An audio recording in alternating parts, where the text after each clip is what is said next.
This week, we discuss a new technology in time. How does time affect our minds? And how do our minds affect how we live? Then, we're going to hear from Illustrious Brother Steven L. Harrison in an all-new Masonic Minute. What exactly was the Star and Garter? Here's a clue. It's not the Star-Spangled Banner, as many passively assume. Then, we'll hear some interesting facts about that great treasonous quote-unquote brother, Benedict Arnold. In the end, we'll wrap it up with an article about breaking the paradigms of the Knights Templar when a Past Eminent Commander gives his thoughts about the fading popularity of KT drill teams and how we could possibly save the organization by implementing a few changes. All this and more. Stay tuned. Welcome back to Whence Came You, a Masonic podcast featuring research papers and discussions related to Freemasonry. Here's your host, Brother Robert Johnson. Welcome back. This is episode number 502. Happy 4th of July. I hope everybody had a great holiday and you really thought about those values that we hold dear in Freemasonry that are really exemplified in this thing called the Great Experiment. Before we dive too much further into the episode, I want to go ahead and thank our producers, fellows, contributors, and legacy partners. Thanks to them for assisting us in bringing you Masonic education 50 episodes every year for the last 10 years. That's over 500 episodes now. We're at 502, and it's all for a great cause, bringing Masonic light to Masons out there who are interested, and of course, anybody else interested in the craft in general. As you heard in the top of the program, we've got an interesting one for you this week. Before we dive into this education, coming up on July 12th, I'll be doing the Masonic Pub Crawl, Freemasonry in America and its Colonial Tavern Beginnings, and that's going to be sponsored by Olive Branch Lodge number 114. That is Brother Kevin Homan, who is the author of one of the pieces that we're reading this week. After that, I'll be doing something special on August 1st, which will be the Business of Freemasonry, a little webinar sponsored by Craftsman Online. And then we've got other things coming as well. Now, to return to that message about the 4th of July, the Declaration of Independence, and all of the things that we all envision, this patriotic vision of the United States of America.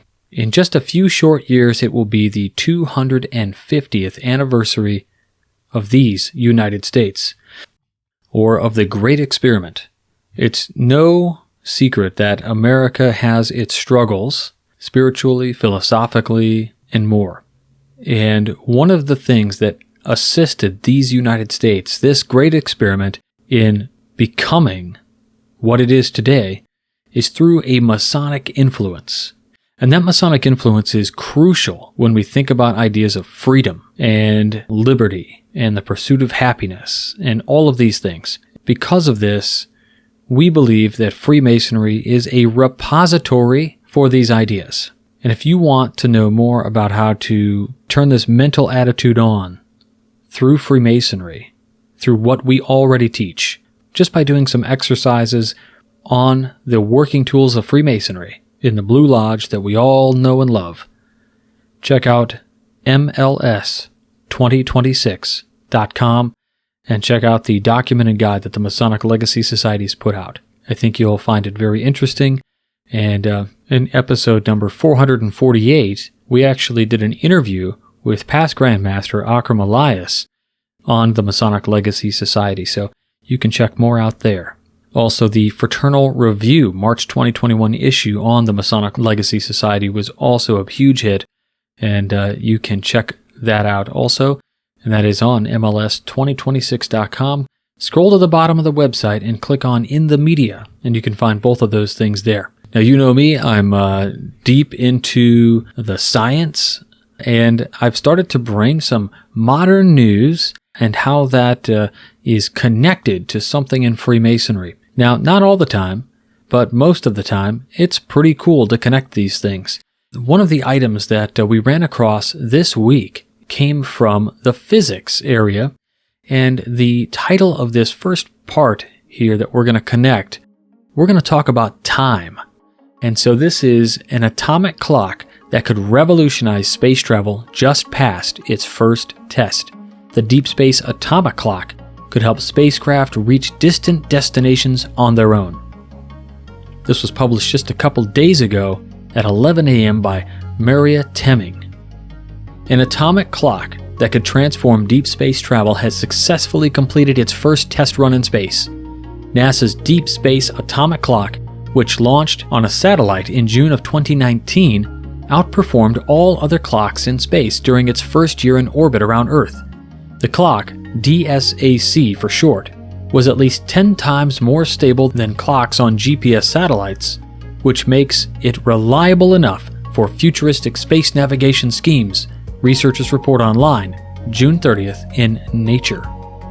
To navigate the solar system today, space probes listen for signals from antennas on Earth and then bounce those signals back. Ultra-precise refrigerator-sized atomic clocks on the ground measure that round-trip time, which can take hours to pinpoint a spacecraft's location. A future spacecraft carrying a toaster oven-sized DSAC could simply measure how long it takes a signal from Earth to arrive and calculate its own position. Untethering deep space navigation from Earth could someday enable self-driving spaceships or GPS-like navigation systems on other planets. The Deep Space Atomic Clock is so stable because it keeps timing using electrically charged atoms or ions rather than neutral atoms, says Eric Burt, a physicist at NASA's Jet Propulsion Laboratory, or JPL, in Pasadena, California. Bottling ions with electric fields prevents those atoms from bumping into the walls of their container. Such interactions cause the neutral atoms in GPS satellite clocks to lose their rhythm.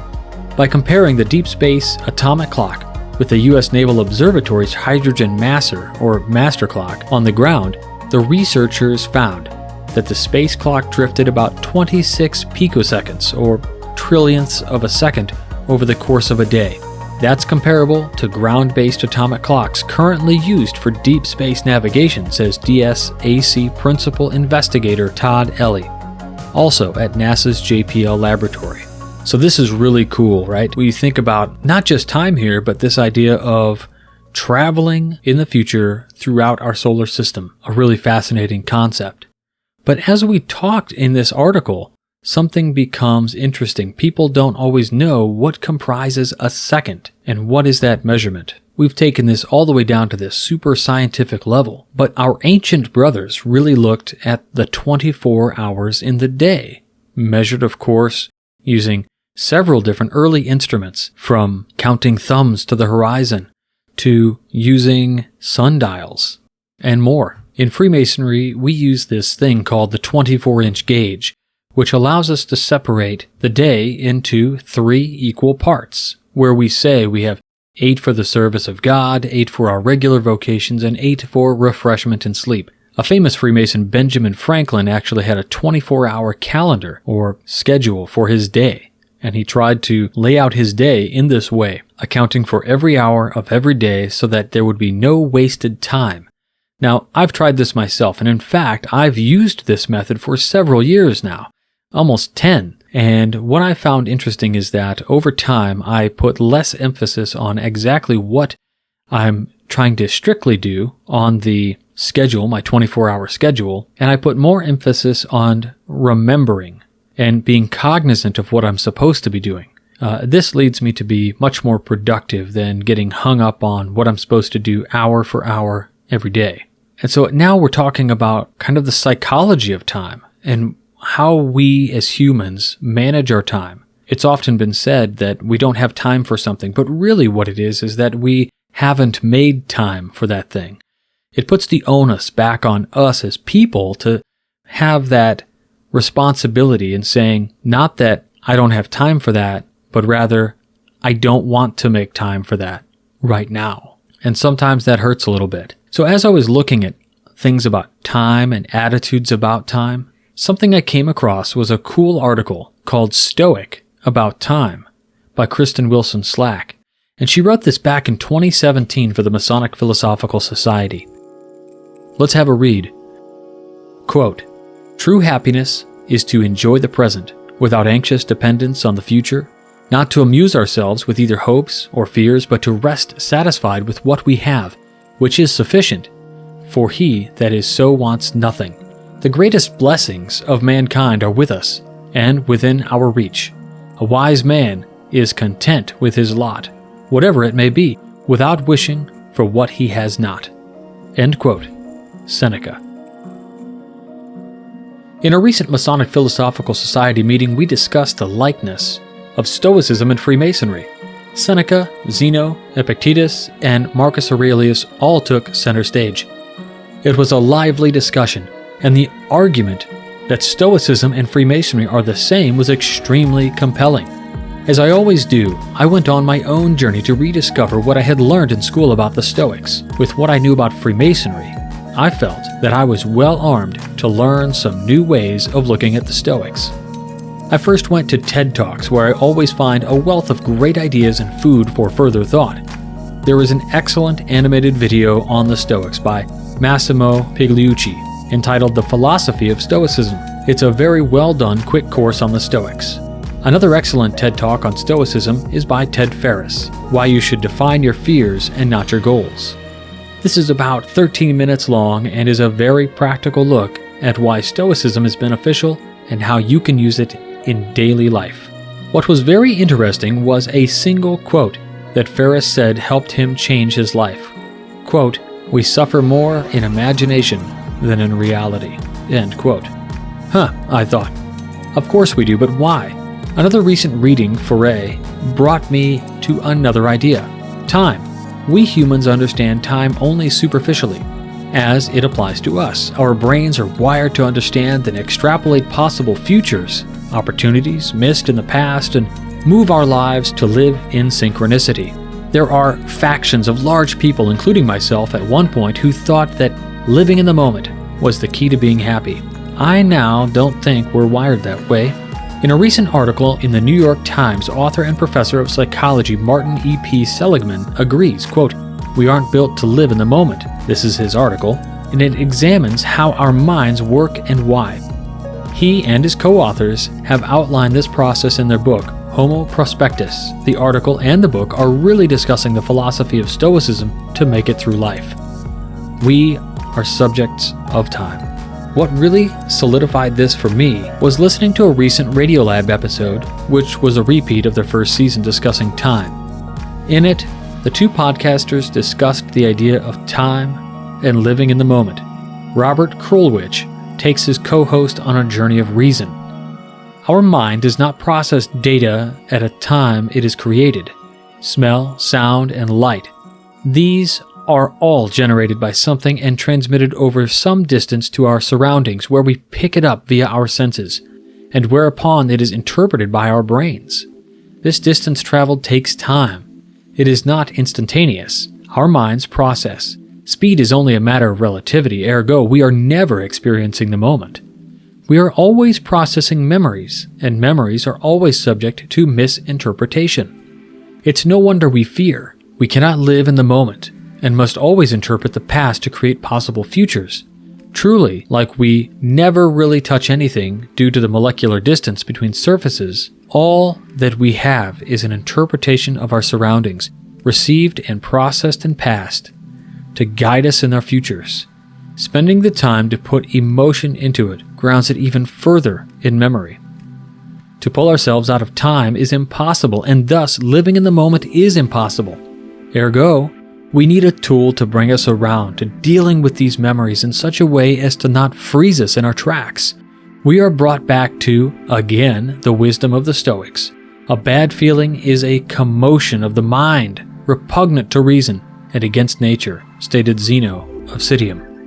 Our modern psychologists agree, quote, Homo prospectus is too pragmatic to obsess on death for the same reason that he does not dwell on the past. There is nothing he can do about it. He can become Homo sapiens by learning to see and shape his future, and he is wise enough to keep looking straight ahead. End quote. From Homo Prospectus by Martin E.P. Seligman, Peter Railton, Roy F. Ballmeister, and Chandra Sripatta. So this was a cool look at the idea of Stoicism and time, and how we actually don't ever really experience anything right now. Everybody says live in the now, right? Including myself. I'm always thinking about, am I truly being present right now? And I think what perhaps we can take from this is that although we can't truly live in the now because we're always processing, we can try to live as close to it as possible in those milliseconds, those picoseconds, when we're with somebody, to give them instantaneous feedback on what they're talking about, whether through emotional cues, physical cues, right? So we're kind of living in the moment, and that's very important. Something else I should mention here is that just last month there was an excellent issue of the Fraternal Review on Stoicism and Freemasonry. I'll make sure I put links to that in the show notes, as well as links back to these other articles related to time. For our Craftsman Plus out there is a contemplative exercise. What I'm going to ask you this week is, what is your biggest struggle with time? I want to leave it broad because I don't want to lead you on examples to, thought paths that aren't your own. What is your biggest struggle with time? Take it anywhere you want. I look forward to reading your responses. Next up, let's get into this week's Masonic Minute with Illustrious Brother Steven L. Harrison. One of the first things a newly initiated brother learns about Freemasonry is the fact that his apron is more ancient than the Golden Fleece or Roman Eagle and more honorable than the Star and Garter. The new initiate, who even in the entered apprentice degree kneels stunned and overwhelmed by an avalanche of information, may just let that blow right past him. It's not a real stretch to think many of our new brothers have never heard of those things. The point is to impress on the entered apprentice that his apron is the valuable, treasured, and even sacred badge of a Freemason. Knowing the provenance of those terms, however, makes the claim of the apron's worth even more meaningful. The Golden Fleece is, in fact, the fleece of a golden winged ram named Chrysomachus. The fleece itself is a symbol of the authority of a king. It plays a major role in the myth of Jason and the Argonauts. In that ancient tale, Peleus, king of the Greek city or province Iolcus, sends Jason on a quest where he, spoiler alert, retrieves the Golden Fleece.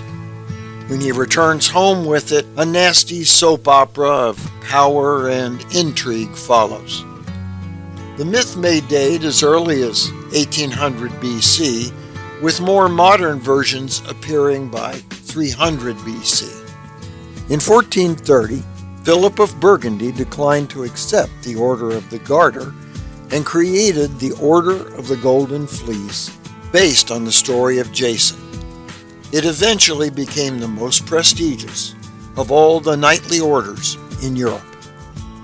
It may be easier for the new brother to conjure up a mental picture and meaning of the Roman eagle. It is, in fact, an eagle, or in Latin, aquila.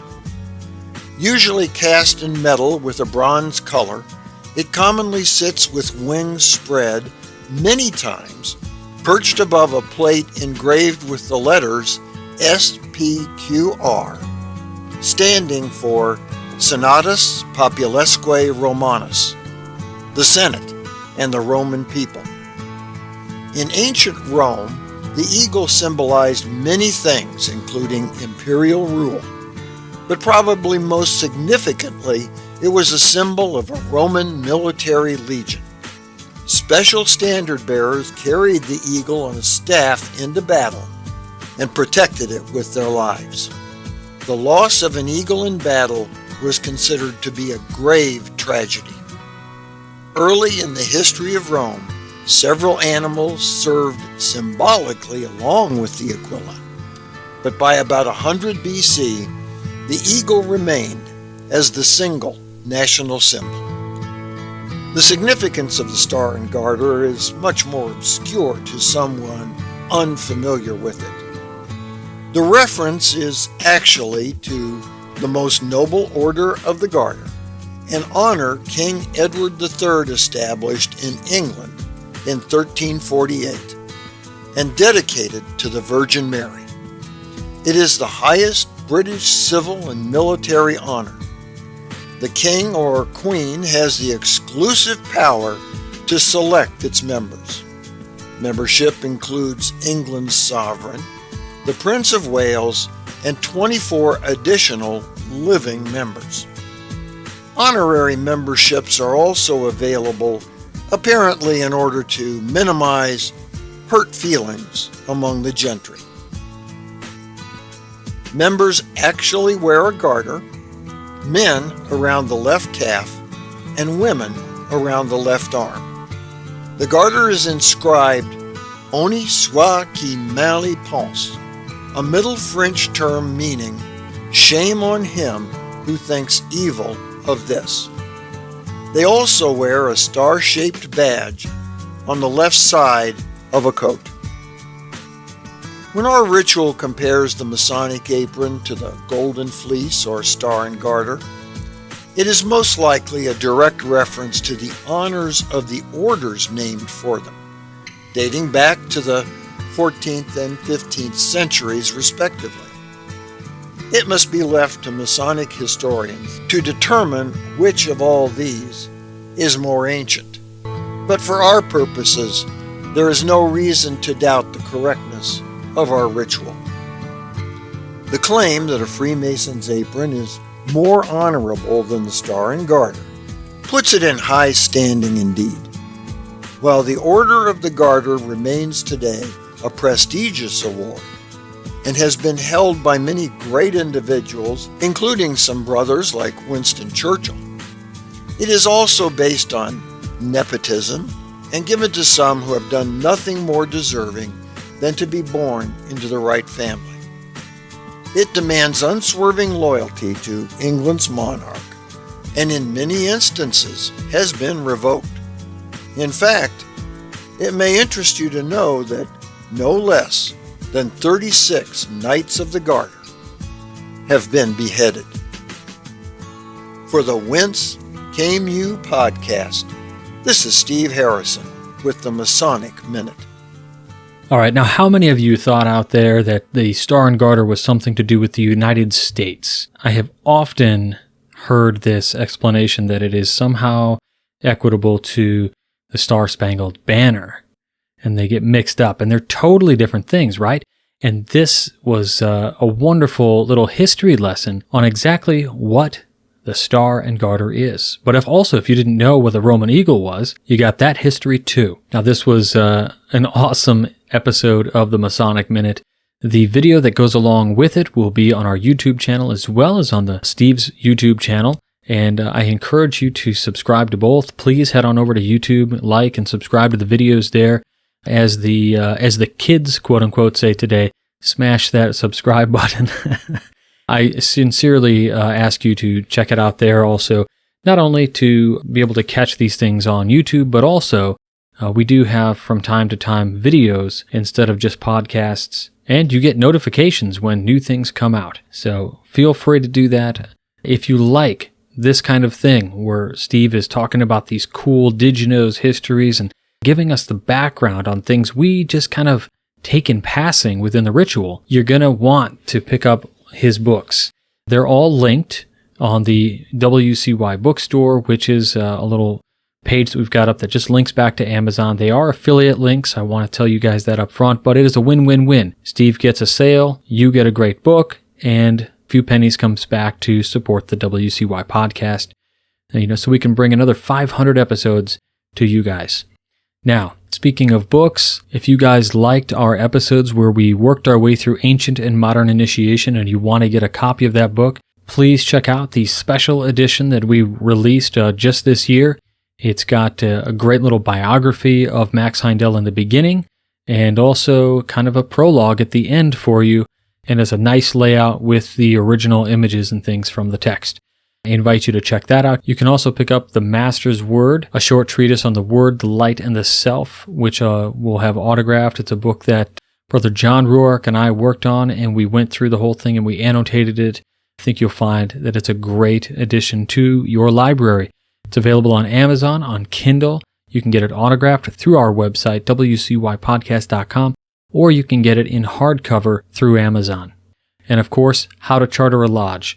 How to Charter a Lodge, a no-nonsense, unsanctioned guide, autographed, and has got great additions from several brothers and sisters at large, in Masonic communities who have done similar things to chartering a lodge. And people have asked a lot of questions about the book. Does it tell you how to do the whole thing? Yeah, that's what the book is all about, how to do it. That means how to gather the right people, how to handle difficult situations, what to expect all the way through. And I think you guys will really enjoy it. In fact, we used it to charter a lodge here in Illinois, and I just used it again, to charter a brand new AMD council. So often tested in a past every time. So, right, this book stands as often been tried, never denied, and being ready to be tried again. Let's go back to Brother Steven L. Harrison for a moment. Just this last Friday, we republished an article that he published a while back, and it's called Murder and Treason Accepted, EXCEPTED, not accepted with an A, but accepted. This is a revisit.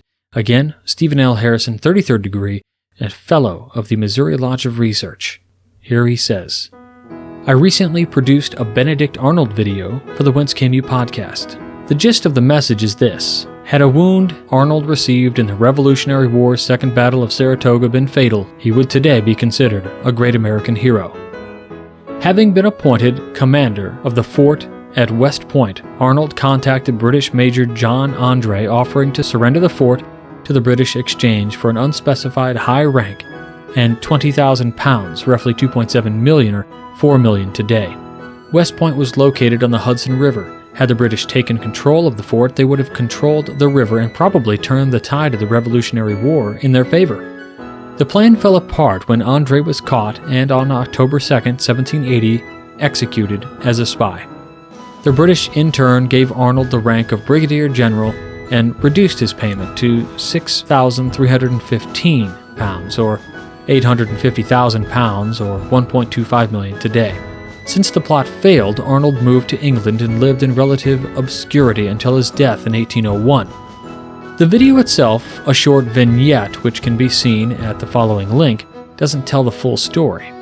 In researching the piece, I discovered some additional things about Benedict Arnold worth sharing. Arnold was an active member of Hiram Lodge No. 1, New Haven, Connecticut. After his act of sedition, the lodge struck his name from its records, as did other lodges Arnold had visited. Benedict Arnold's father was Benedict Arnold III. He also had an older brother named Benedict Arnold. It was his family's tradition to have a son with that name in each generation. His older brother died before he was born, and the family gave him the same name. His full name, in fact, Benedict Arnold V. Arnold was a deserter in the French Indian War, even though under extenuating circumstances. He received word his mother had contracted yellow fever and left the battlefield to be with her. She died shortly after he returned home. Arnold's first profession at 21 was a shopkeeper selling medicines and books. He became a trader, a profession made difficult by the taxes the British levied to maintain the colonies. Subsequently, to avoid the taxes, he became a smuggler. He was catapulted to hero status when, together with Ethan Allen, he captured Fort Ticonderoga early in the American Revolution. He led a march in Quebec in 1775 in an effort to capture the city and make Canada the 14th colony. When General Montgomery, who was supporting him, died, the mission failed. Arnold again was considered a hero at the Battle of Valcour Island in the American Revolution. He felt he should have been promoted as a result of this victory, but others were promoted over him, beginning his resentment toward the American cause. He subsequently drove the British to the sea and was made a major general. With other less deserving men still superior to him, his resentment continued. When General Horatio Gates hesitated to advance at Saratoga, Arnold took command and defeated the British. Arnold was wounded in his left leg for the third time in his career. He clearly was responsible for the victory, but Gates snatched the glory and accepted British General Burgoyne's sword. To add further insult, Arnold was placed under arrest for disobeying orders. In order to impress the father of Peggy Shipman, he purchased a 96-acre estate and subsequently married her. The remaining money he owed on the estate sunk his finances. When he cooked up his plot to surrender West Point, he gave Major John Andre a pass to get him through the American lines. Andre was robbed. When the robbers-turned-patriots discovered Andre was a spy, they arrested him and showed the pass to George Washington. That tipped Washington off that Arnold was a traitor, and Washington immediately set out to arrest him. Arnold escaped with only minutes to spare. Although she knew about the plot, his wife Peggy somehow convinced Washington she was innocent.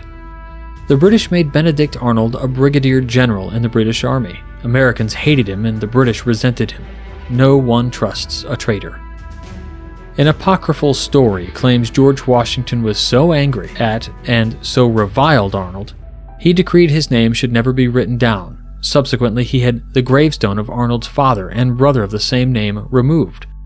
Indeed, records at Old Northtown Cemetery in Connecticut, where his father was buried, indicate gravestone removed, 1781. Also, a marker known as the Boot Monument at Saratoga Battlefield honors Arnold's heroism without naming him. The boot commemorates the wound he received in his leg without otherwise recognizing a traitor. In the end, Benedict Arnold regretted his seditious actions. Knowing he was dying, he put on his former uniform and said, "Let me die in my old American uniform, the uniform in which I fought my battles. God forgive me for ever putting on any other." It may have been a noble thought, but it's doubtful anyone, including his former brothers, chose to forgive him. After all, whether it be secrets or vile deeds, we Freemasons have a saying: murder and treason accepted. Stephen L. Harrison, 33rd degree. Well, there you go, a little bit of Americana for you. This quasi-4th of July episode, a little homage there. We'll have links back to this article as well as the videos that he spoke about in the show notes. Now let's stir up some controversy. About a month, maybe 2 months ago, good brother and friend, Brother Kevin Homan, who is a past head of his Knight Templar commandery, wrote an interesting article. For those who read it, I think they get the point. Others, maybe not so much. Let's take a look at what Brother Kevin has to say. Breaking the paradigms of the Knights Templar. Setting sun or a new dawn. A lot of Templar Knights may not like or appreciate my next statement. However, with the continued importance placed on it by the Grand Encampment and various Grand Commanderies, and given the current state of Templary, I feel it's an important topic to discuss. The Masonic Knights Templar needs to completely get rid of drill teams. There, I said it. Please keep in mind this is my statement, my opinion. I in no way officially represent my commandery, Grand Commandery, or the Grand Encampment on this blog. I'm not, however, the first Mason to make this observation. In an article he wrote several years ago, Chris Hodap identifies it as well. Quote, "After each triennial conclave, it is usually obvious that more and more commanderies continue to lose their drill teams to attrition." End quote. Quote again. While drilling was the national fad of the 1870s simply because 75% of the adult male population had previously been in the military, over 140 years later it holds little fascination. This in no way is meant to denigrate the dedication of the men in the drill teams. End quote. As with Chris, I'm not saying this to take a pot shot at Templary and our Sir Knights who drill, far from it. The Templar orders are among the most beautiful order or degrees you will receive in all of Freemasonry. In this Mason's humble opinion, the Order of the Temple is the most beautiful in all of Freemasonry. When done properly, it is absolutely awe-inspiring. However, Freemasonry is dying. Templarism even more so because of its requirements. Men are not becoming Freemasons as they did in the past. Additionally, Masons are dying off at increasing rates, further precipitating our decline. To join the Knights Templar, one must be a member of the Blue Lodge, Royal Arch Chapter, and Cryptic Council. If membership is shrinking within the Blue Lodge, numbers certainly aren't any better within the appendant bodies. In fact, it's a situation that's largely worse as you climb that ladder. Additionally, Knights Templar is quote-unquote limited, albeit overlooked just about everywhere, to Christian Freemasons only. This additional requirement can further restrict the numbers that commanderies can draw from. Additionally, and we'll get into this a bit more later in the article, is that the cost to acquire the proper regalia of the commandery is quite simply cost prohibitive for some brethren. So, in actuality, it's more than just drill teams and drill that is at issue here for Templary. However, something needs to be done if we want to survive as an organization. The earliest records we have of a Masonic Knight Templar organization is from the mid-1700s in Scotland and Ireland. While those records are rather limited, it appears that their formation is related to a speech by Michael Ramsey, who purported that the Templar Knights of the Crusades era had Masonic influence. In America, the first recorded conferral of the Order of the Temple is in 1769 on a Masonic brother named William Davis. It appears that the Order of the Temple was conferred as a part of the Royal Arch chapter as the fourth and final of their degrees and orders conferred in that era. But it's safe to say that some form of Templary existed in the American colonies before Brother Davis was knighted. For a more detailed history, please see both the linked articles above as well as the Grand Encampment's own Our Templar Heritage in the United States link. Templary, though, grew rather slowly and for some time was loosely or not organized at all. The oldest encampment, what we would now call a commandery, we have recorded of existed in Charleston, South Carolina. It's not until 1853, just 8 short years before the Civil War, that the General Grand Encampment was formed. Eventually, this is shortened to the Grand Encampment, and state-level Grand Encampments became referred to as Grand Commanderies, and our existing organizational form comes into place. Like Freemasonry, membership numbers in Templary have had their peaks and valleys. Some of the earliest numbers in the early 1800s peg it at about 500 Sir Knights. About 50 years later, just after the formation of the General Grand Encampment, 4,710. Following Masonic trends during the World War I and II eras, in 1927 we see the highest number of Sir Knights ever recorded at 453,836, dropping to just 219,368 in 1943, and then increasing again to 398,564 in 1960. From that date, however, Templary has seen a steady decline in its membership since. I attempted to find a recorded history on drill teams and competitions within American Templary, but the records are rather sparse.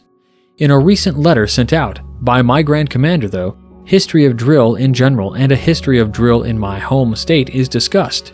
As Brother Hodap identifies in the article I reference above, drill likely worked its way in because it was a faddish thing to do at the time Templary was going through one of its initial growth periods, and somebody thought it was a good thing to work into what we do as an organization. In terms of general drill, my Grand Commander refers back to drill, or a regular marching step, going back to the Roman legions, which carried over to European armies and, of course, our American military to this day. We then go on to talk about how in the late 1990s my particular Grand Commandery resurrected our drill team and has continued to grow since this resurgence. We close off our history of drill in general with this statement, quote, "New research shows that when groups march in unison, it not only intimidates enemies, if that is the desire, but also gives the marching group a confidence boost," end quote. I mean, that's all well and good, but Freemasonry isn't Tony Robbins. We're looking to make good men better, not their life coach. When you look at Templar descriptions of drill teams, you often see words and phrases such as development of teamwork, pride in themselves and their unit, confidence, alterness, attention to detail, esprit de corps, discipline, etc. Now these are all good terms, don't get me wrong, but again, what does any of that have to do with Freemasonry or Christianity? The answer is nothing. Freemasonry as a spiritual organization is supposed to unite men of faith and aid them in strengthening those spiritual bonds and ties. One would think, as a Christian-oriented Masonic organization, the Knights Templar would unite men of the Christian faith and aid them in doing the same, albeit within the confines of their Christian faith and our belief in Christ. This is not the experience we get these days, though. If you were to go to the average monthly Templar conclave, you would see a meeting opening that takes roughly 30 minutes, quite often with mediocre work. If you're lucky, you'll see some of the past commanders fighting over what constitutes proper drill. Like every other Masonic meeting, we then get our business, pay the bills, complain about something, then close the meeting. On rare occasions do you get a program of substance. More often than not, though, the program will be on Jacques de Molay, the fall of the Templars, or something tangentially related. I can't say I've ever sat through an actual Christian program in a Knights Templar conclave. Now, our Grand Commanderies and the Grand Encampment are well aware of the issues facing us. The question is, what are they doing to combat it? And are those efforts working? At both levels, strategic plans are formulated to engage the membership, recruit the next generation, yada yada yada. The reality is, it's all just a rehashing of the same old ideas this organization has been living and dying for 200 years. One I can't help but think is doomed to fail. In 2019, I was Eminent Commander of my commandery. One of the efforts our Grand Commandery pushed, one they continue to push, was the idea of having each of the constituent commanderies register the 6 Sir Knights with Grand Commandery as the quote-unquote commandery drill team. More recently, an email with a series of propositions, resolutions, and informal sheets was sent out to all commanderies. In our quote-unquote the Drill Corps Drill Team Activity Recognition Manual, the introduction and purpose section of the document opens with the following statements. Quote, membership is the most critical issue to all bodies within Freemasonry, which includes the Knights Templar. Drill team activities support both membership recruiting and membership retention efforts. How? Where is your data to back this up? Because I respectfully disagree with this. As I mentioned, our Grand Commandery mandates we report a group of Sir Knights to them as our official drill team, but then later in this document makes the following statement, quote, drill team and drill-related activities are not mandatory, nor should they be, end quote. It sure seems to me that they're trying to have their cake and eat it too. We claim interest in drill continues to grow. We commission new badges for our Templar uniforms as incentives for Sir Knights to join the Drill Corps, but none of it is working. The reality is the new Sir Knights who are looking to join aren't interested in drilling or a military aspect to their Freemasonry. Yet over and over, year after year, commanderies, grand commanderies, and the Grand Encampment continue to ignore that reality and instead throw quote-unquote solutions at the problem that are the Masonic equivalent of slapping a band-aid on an injury that requires amputation. Knights Templar is woefully out of touch with present conditions. If men were truly interested in drill, well, they'd be knocking on doors asking about it, and we wouldn't have an issue filling our drill teams. But that's just not happening. I can't tell if our ignorance is true ignorance or just a stubbornness born out of wanting to not change and adapt to the times. I suspect it's the latter. But drill isn't the only issue we face. If you were to ask Masons what the biggest obstacle to them joining the Knights Templar, the 2 popular answers you'll hear back are either with regards to our uniform or the Christian requirement. More on this shortly. The current Templar uniform is a quite expensive uniform to put together, and for those Masons of modest means, potentially just out of their financial reach. Now, some of you may say, but commanderies are supposed to have an armorer and outfit their Sir Knights. Yes, some do, most don't, and those that do have armories likely dating back to the 1960s or so, with gear largely unfit for use. As with our grand Masonic edifices, we've built little to no effort went into the maintenance of the equipment, so it shouldn't be a wonder that it's in a condition unfit for use. We brought in members, filled up our coffers, spent money because we had it to burn, then did nothing from there on out. The uniform itself looks nice, albeit a little silly because of the chapeau we wear. In my case, I spent about $400 on my uniform, which is the U.S. Navy dress blues double-breasted black suit, and about the same on my chapeau. That's $800 right there. Not an insignificant sum of money.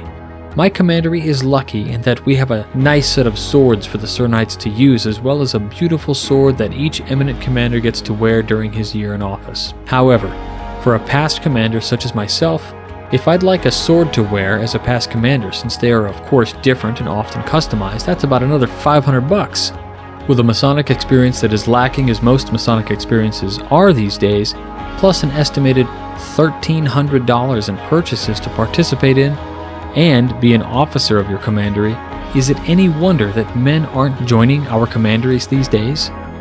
Now, there is also a very nice looking cap and mantle uniform option, which in my opinion looks very nice and is much more in keeping with what the actual Templar Knights would have worn. But again, why do we even need a uniform in the first place? Militarism isn't a part of Freemasonry. Why do we feel the need to add it here?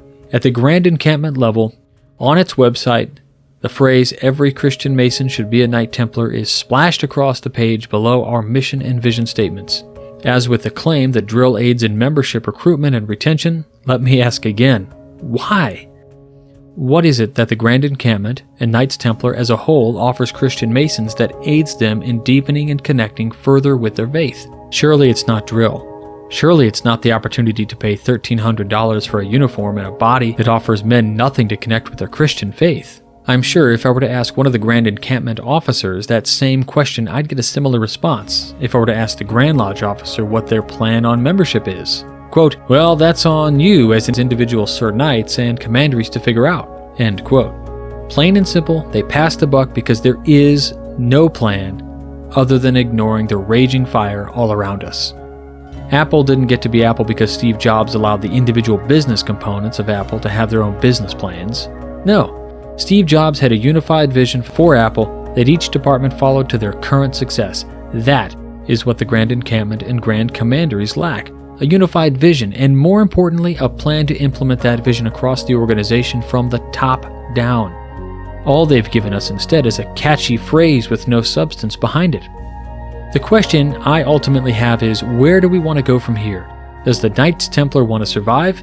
I mean, Freemasonry as a whole may not survive, so the peril for Templary is even greater. Assuming we do though, I'd start with a wholesale rebrand of this organization. Let's drop the Christian requirement of membership. Let's make Templary a Masonic body of research for topics of all religions, not just Christianity. Freemasonry is a faith-based organization. We unite men of all faiths, and we're supposed to guide them on a journey to strengthen those bonds. What better than having an organization that allows us as men of faith and other faiths to do just that?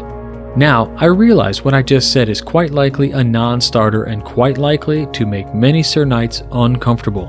But drastic times often call for drastic measures. Those of us who came of age in the late 90s and early 2000s quite likely carried around a Nokia cell phone of some sort. Did you know that before Nokia produced cell phones, they were a producer of paper products? Yes, paper products. Quite the pivot, isn't it? If we absolutely can't drop the Christian requirement, why not do the same for Christian Masons? Become the de facto Christian research body of Christian Masons? There's so much out there to be learned about Christianity that I feel like it's a ripe topic for us to pick. Follow the Lodge of Research model and set the brethren loose. What we can't do, however, is what we continue to do, and that's blindly throw solutions at a problem I don't think our leadership understands. I've never seen one survey from my Grand Commandery or the Grand Encampment soliciting Sir Knights' opinions on what they want to get out of Templary. Instead of commissioning a badge or mandating compliance of drill rosters, perform that survey and find out why those drill team numbers are so low. Whatever we do, we must do something, anything different, if we're to at least stabilize. Again, drastic measures, drastic solutions. I'm sure it was easy for Pepsi to come up with the marketing for Crystal Pepsi. However, like any product release, the marketing is just half the battle. The true measure of success is how you implement that product. We all know how that worked out for Pepsi. This is where Masonic Templary is. Great pitch line, but we're giving our Sir Knights Crystal Pepsi. A Masonic friend of mine had an observation as I was writing this and discussing the article with him. The main draw initially of Crystal Pepsi was curiosity, but when buyers found out it tasted like regular Pepsi, well, they just bought that. Masonic Templarism was very similar to him. If he wanted church, he'd just go to church. If he wanted Freemasonry, he'd just go to Blue Lodge. After attending one Templar conclave, he's never been back, as the experience didn't match the marketing. If we want to survive as an organization, the same old story isn't going to cut it anymore. What is it that the young men who are looking to join want to get out of the Templar experience? As we currently exist as an organization, are we offering them that? If we don't offer that, how are we going to offer that to entice them to join, and more importantly, keep them in our commanderies when they do join? I know what I'd do if I were running things. The question is, do we as Sir Knights and an organization have the fortitude to ask those hard questions and implement those hard solutions? At this point, our survival depends on some drastic change. Kevin Homan, Past Eminent Commander. Well, there you have a really interesting article about, that starts on this talk about a drill team.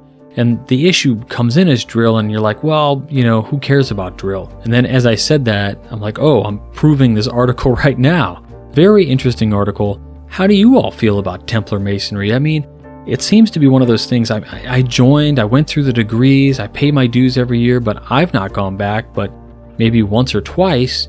And this entire kind of thing, the reason I don't go is because it's actually 45 minutes away. There's not one that's closer, and I'm already an officer in other things, and I just don't want to give additional time to Templary when I can spend that time doing things with my family, right? Like, we need to have some separation.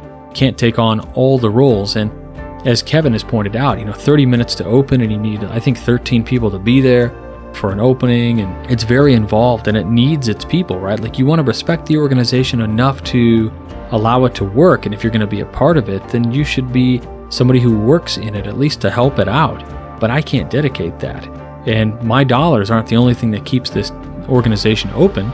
So what are we going to do? I'm certainly not going to join drill, and that's just not my thing. I'm not a big military guy. This is super interesting to me. He asks some great questions, and Kevin and I are around the same age, so we have some similar thought process on how we think and how we grew up and what we have interest in. And he's pretty correct in assuming what young men are looking for and what they're not looking for. And this just seems like drill being this thing that we were identifying Templary with. And by removing it, are we not Templary anymore? I'm not sure.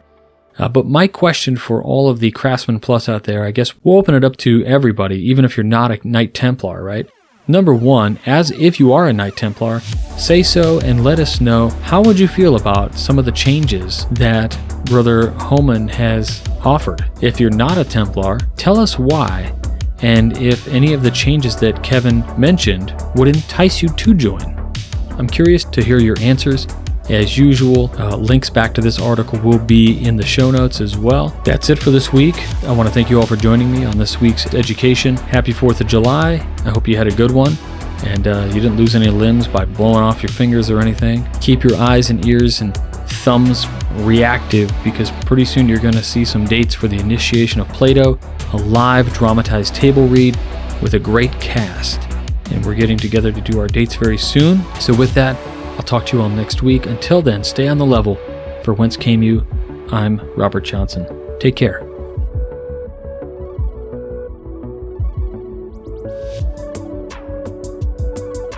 You've been listening to Whence Came You, a Masonic podcast featuring research papers and discussions related to Freemasonry with your host, Brother Robert Johnson. Be sure to join us for our next edition.